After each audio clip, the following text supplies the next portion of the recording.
Welcome to POSH Deepdive, a series that goes beneath the surface of India's prevention of sexual harassment law. In every episode, we explore the real meaning behind the act. Come, let's listen to one story, one deep dive at a time. Welcome back to the Deep Dive.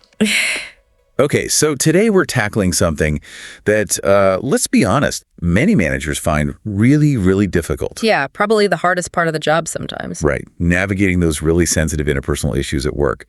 Specifically, we're going deep on the manager's role, that crucial position as like the very first point of contact when an employee comes forward about sexual harassment. That initial moment is so critical. Exactly. So we've looked at a bunch of key guidelines, managerial advice, legal frameworks, especially around POSH, it's the Prevention of Sexual Harassment Framework. And our mission, really, is to pull out the actual steps, the concrete things you need to do right away to handle this stuff with care, with professionalism, and crucially, making sure you're following all the rules. The procedural side. Yeah, the legal awareness piece. Because understanding this, it's kind of the shortcut, isn't it? To protecting your team members and showing the organization is serious about respect. It absolutely is. And that first response from the manager, it really does set the tone for everything that follows. Our sources kept highlighting this. Well, the manager is basically juggling two big things at once. They have to provide, real emotional support, but also stick rigidly to the legal and procedural rules.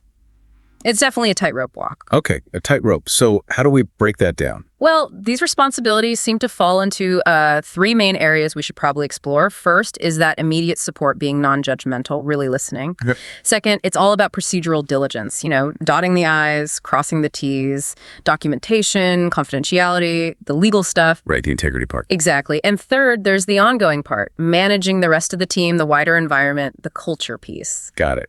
Okay, let's start with that first one then, the sort of human element, immediate support. The guide we looked at had this really simple instruction, almost too simple maybe. It said, give them your time. Seems basic, right? Yeah. But it's huge. It stressed that if an employee needs to talk about something important, something personal, especially like this, you just prioritize that meeting. Don't push it off. That immediate action, just making the time, that's how you start building trust. It creates that safe space, where they feel they can actually talk without being judged right off the bat. So it's about active listening. Totally. Active listening, showing empathy, making it clear you're there to hear their story in their own words. Okay, but here's where that tightrope comes in again, isn't it? You have to be supportive, but you absolutely cannot seem like you're making a judgment or picking a side. Where's that line? That boundary is critical. And it's what separates the manager's role from, say, the investigator's role. The manager's job is not to decide if the complaint is valid. Right. It's not to figure out guilt or innocence or even if harassment technically happened according to policy. That decision power, it belongs only to the Internal Complaints Committee, the IC. So impartiality is everything for the manager at this stage. Paramount. And maintaining that means being incredibly careful with your words, super aware of your language. Can you give an example? Like what not to say? Sure. Like if you were to ask something like, well, did you do anything to provoke them? Or maybe, is this kind of banter typical for your team?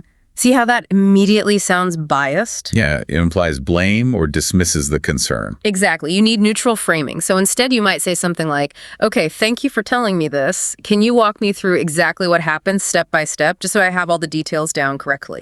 Okay. That's a big shift. You're focusing purely on getting the facts recorded, not assessing them. Precisely. Fact gathering, for the record. So once it seems clear the issue falls under that POSH umbrella, regardless of your personal feelings about it, the manager's role has to pivot, right? Right. What's the immediate procedural thing then? Okay, so once you've identified it as a potential POSH issue, your role becomes much more about information and guidance. You have to tell the employee about the company's specific POSH policy. Lay out the options. Options like? Like how they can formally file a complaint with the IC, you explain that process, who to contact, what might be involved. And there was a really strong warning in the sources here about not pushing them. Absolutely crucial. Autonomy is key. The decision to file that formal complaint, it must be the employee's choice, completely theirs. So the manager advises, presents the options, but doesn't steer. Exactly. You're a guide, not a director. Never pressure them one way or the other if they seem uncomfortable. Your job is to show them the path, or paths, plural, and support whatever they choose, whether that's a formal complaint, maybe an informal resolution attempt, or even just seeking counseling first. And that support doesn't just stop once they decide. No, it continues. If an IC investigation starts, the manager needs to help make that happen smoothly. That might mean giving people time off for meetings with the IC, or maybe adjusting workloads temporarily so they can focus on participating in the process without falling behind on work. It's about facilitating. Okay, so that covers the immediate support and guidance. Once that initial contact is made and the employee knows the path forward, you said the focus shifts hard towards procedure. Section 2, documentation and confidentiality. Yep, dotting the I's and crossing the T's. This is where procedural integrity really gets built. And we have to remember, sexual harassment isn't just an HR issue. It's got serious legal dimensions managers must respect. And the absolute bedrock rule here seems to be confidentiality. Strict confidentiality. It protects everyone involved and the process itself. The sources were really emphatic. Details only go to relevant parties as needed, which sounds subjective. How do you define relevant? That's the thing. The threshold is incredibly high. Basically, if you have any doubt about whether someone needs to know a detail, the answer is probably no. Better safe than sorry. Way safer. Check with HR or the IC first before sharing anything. You're acting as a guardian of that investigation's integrity. Okay, but you also mentioned documentation. The manager has to write things down. How does that square with strict confidentiality? It feels like a tension there. It is a tension, and it's a really important one to navigate. Yes, the manager must document everything accurately. Like what details? The complaint itself, dates, times, locations, specifics of what the employee told you happened, it's non-negotiable. You need that record. But wait, writing down all those specifics, the who, what, where, when, doesn't that risk putting too much sensitive stuff in writing, potentially breaching confidentiality accidentally? That's the critical distinction. The documentation has to be neutral. Purely factual information as it was reported to you. Ah, so not your interpretation. No interpretations, no assumptions, no judgments about whether you believe it or not. Just, on this date, at this time, employee reported XYZ. That's it. And why is that neutral record so vital? Because the manager might get called into the IC proceedings later, maybe as a witness or just someone who was involved early on. Those notes, they serve as neutral evidence of that very first report. Okay, so where do you keep these notes? Not just in the regular team files, I assume. Definitely not. It needs to be secure, confidential storage, accessible only to the manager, maybe HR. And when the IC asks for information, you provide everything you documented, maintaining that neutral stance. You're just the channel for that initial report. Yeah. Okay, makes sense. But what happens if, despite your best efforts, confidentiality is broken? Say, word gets out, people on the team start talking, maybe rumors spread. That needs immediate shutdown. Firm action. If you hear about a breach, you address it straight away. No. You tell the people involved directly to stop discussing it, period. And then, crucially, you report that breach to the IC immediately. Why report it? Because it shows the organization is serious about due process. Yeah. You're actively protecting the investigation from gossip and interference. It reinforces the rules. Right. Okay. That leads us nicely into Section 3, which feels more proactive.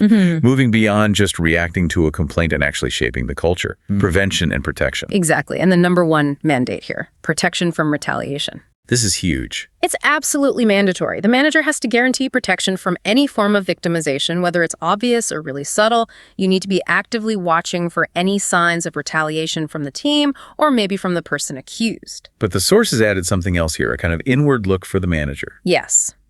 This was a high value point. The constant self-awareness check.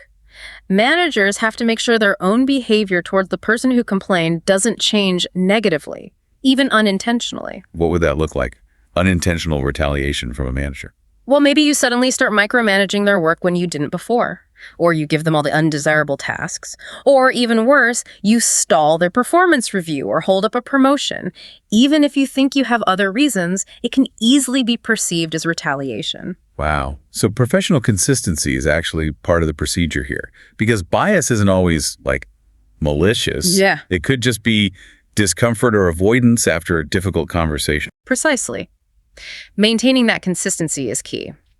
Now, beyond dealing with specific cases, managers also have a role in proactive training and awareness, right? Yeah, how does that work? Keeping up with policy changes, making sure the team actually does the training. It means weaving it into the regular workflow, not just relying on that once-a-year compliance email blast. So, more ongoing. Definitely. Yeah. Managers need to stay informed themselves about any POSH policy updates and then ensure their teams don't just get assigned the training, but actually complete it. Maybe set up short, informal team chats, not about specific cases, obviously, but just quick refreshers on policy, expectations, reminding people about the code of conduct. Okay, and I found this next point really interesting from a strategic angle, using communication as like preventative medicine. Yes, it's fundamental to building that safe culture. Managers can use regular team meetings, just the standard ones, as chances to gently reinforce expectations for respectful behavior. Any specific examples? Well, think about team outings or office parties. Before events like that, where things might get a bit more relaxed, it's smart for the manager to proactively remind everyone about the company's code of conduct, maybe mention responsible drinking, ensure people know about safe transport options home. So small preemptive nudges. Exactly. They send a powerful message. We care about your safety before something happens, not just after. Okay, and tying all this proactive stuff together, the final strategy mentioned was actually partnering with the IC, not just seeing them as the investigators. Yes, seeing the IC as an ally. This can be a real game changer. How so? You tap into their expertise throughout the year, not just when a complaint lands on your desk. Consult with them on how to best reinforce good practices, maybe get their input on team communications about respect. So it makes interventions feel less like a sudden reaction? Precisely. It helps embed respect and safety into the everyday culture, making it the norm rather than just a knee-jerk reaction when things go wrong. It builds a much stronger, healthier environment overall. And when you connect all these dots, the careful initial support, the rigorous procedure, the proactive culture, building the bigger picture outcome seems pretty clear, doesn't it? Yeah, it leads to a place where people feel safe, they feel respected, they know their manager genuinely has their back, both emotionally and in terms of following the rules. And that trust translates into better engagement, better collaboration. Ultimately, people just work better together and are more productive when they feel secure and supported. Okay, so let's synthesize then.